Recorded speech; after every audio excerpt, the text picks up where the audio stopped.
Meenakshi went to Natasha's room, but to her shock, Natasha was not there. She checked the bathroom and the balcony, but the room was empty. Natasha's wedding outfit and jewelry were still in place, but there was no sign of her. Panic began to set in. Meenakshi immediately messaged Suresh, asking him to come to Natasha's room. In her desperation, Meenakshi also checked Sia's room, but Natasha wasn't there either. However, Sia had followed Meenakshi into Natasha's room, and upon seeing her, Meenakshi's anger boiled over. Without thinking, she slapped Sia hard across the face. "This is all because of you," Meenakshi yelled. "You're a bad omen. Wherever you go, bad things follow. You couldn't stand to see my daughter happy, could you? You must have sent her away out of jealousy. Tell me now." Sia, shaken and teary-eyed, stammered, "No, Taiji, I don't know." But before Sia could finish, Meenakshi slapped her again. "Shut up.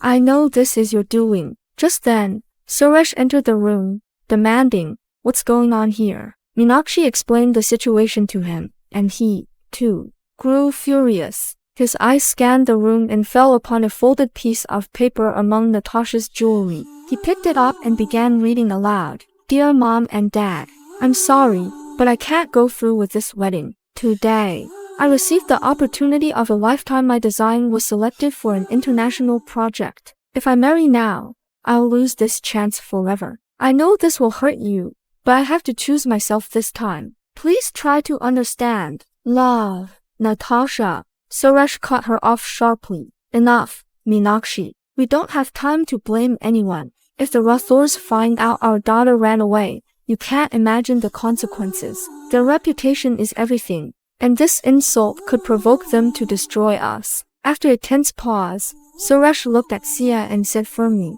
"Get her ready in Natasha's wedding outfit." Meenakshi stared at him in disbelief. "Are you out of your mind? You want this girl to marry Rathore's grandson? Never. She doesn't deserve it." Suresh's voice turned icy. "Do you want the Rathores to find out about Natasha? Do you want them to erase us from existence? If we don't act fast, we'll lose everything. Now stop arguing and do as I say." "Taji," Sia said softly, tears streaming down her face, "I don't want to get married. Please don't make me do this." Suresh slapped her hard. "Shut up. You don't have a choice in this matter. If you don't marry, I will sell your father's house. The place where you grew up with your parents, the place that holds all your memories. Do you want that to be gone? If you don't do this, I will sell it without a second thought." She fell to her knees, folding her hands in desperation. "Please, Taji, don't do this. I beg you, don't sell the house. It's all I have left. Get ready, or you'll lose everything. 30 minutes, and I expect you at the mandip." Meenakshi glared at Sia, her voice cold and harsh. "Get ready. You're ruining everything as usual." She slammed the door as she left. 30 minutes later, Sia stood before the mirror, dressed in a stunning red bridal outfit. Meenakshi entered the room. She noticed the finger marks on Sia's face and quickly covered them with makeup. "Keep quiet outside," Meenakshi instructed coldly. "No one should know you're not Natasha." Sia nodded in silence. "Cover your face," Meenakshi added, and Sia did as she was told. She pulled her veil down, hiding her face from the guests. Meenakshi led Sia out of the room and down to the mandip, where everyone was gathered. Arav and Raghav were talking, when Arav's eyes fell on the bride. Anaya, noticing Arav's gaze, teased, "Bobby looks so pretty," pulling him back to reality. Once the bride sat in the mandip, the rituals began. Panditji started performing the ceremony, and Dev turned to his mother. "Mom, where is Sia? I haven't seen her. Isn't she with Natasha?" Meenakshi quickly covered, saying, "She wasn't feeling well, so she's resting in her room." Dev, not questioning her, agreed. "Okay, Mom, I'll just go and see her." Before he could move, Meenakshi stopped him. "Dev, she took medicine and is now sleeping. You'll disturb her. And here, your sister needs you. Panditji will call for the bride's brother soon for the next ritual."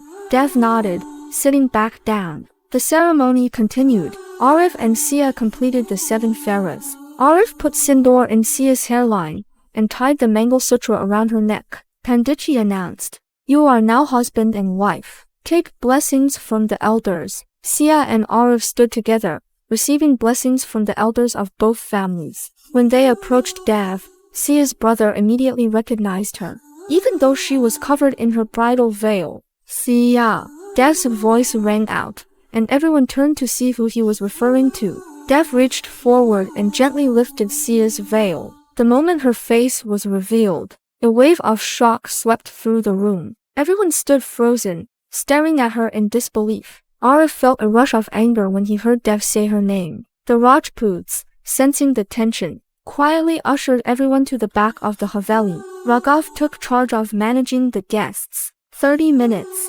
Slap marks buried under makeup. Natasha's bridal veil over my face. I was led toward the mandate I never chose. If I refused, Tauji would sell the only house holding my parents' memories. Arif waited there, cold and silent, but what would happen when the veil finally lifted? Once everyone reached the private courtyard, Arif's patience snapped. His voice boomed, laced with anger. What is this, Mr. Rajput? What kind of joke is this? I hate being betrayed, and your family has dared to do just that. You will pay for this. Suresh trembled visibly, his voice shaking as he tried to explain. And Natasha, she ran away, so we. Arif cut him off sharply. So you decided to marry me off to anyone? Without informing me, without even asking us? His voice rose, filled with disgust. Suresh stammered again, his words spilling out in fear. We didn't have time. Guests were outside, and Siya, she's my younger brother's daughter. His fists clenched at the thought, but before he could lash out further, Sumitra Ji, the Rajmata, stepped in. It's too late, Arif, her calm but firm voice echoed. What's done is done. We can't change it now. Prepare for the viday. Arif didn't respond as the Rathore family left the courtyard to return to the guests. Dev turned to Siya, his eyes filled with hurt and guilt. He rushed toward her, cupping her face gently. Back off. Why didn't you tell me? You could have called me. I'm so sorry. It's my fault. I should have never believed Mom's words.